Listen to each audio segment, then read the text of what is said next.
Welcome to another Business Tech Planet video. Today, we'll show you the ultimate formula to remove duplicate names in Excel.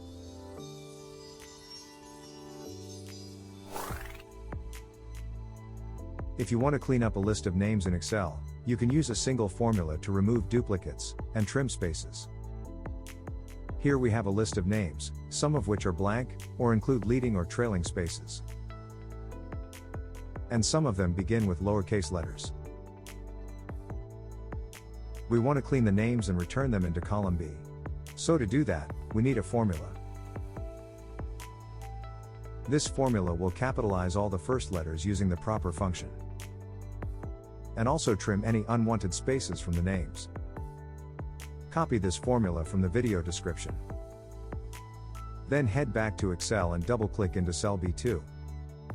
Now paste the formula, and press enter.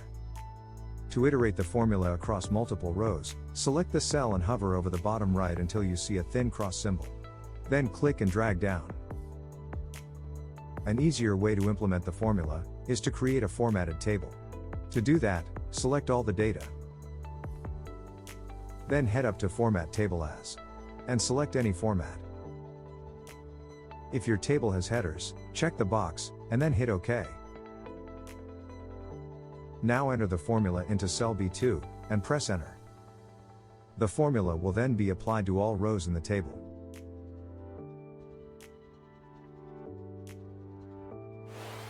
That's all for this video. If you found it helpful, why not buy us a coffee? We'd really appreciate it, and it would help us grow the channel. Thanks for watching. Remember to check the description for additional resources. And don't forget to subscribe for more Microsoft videos.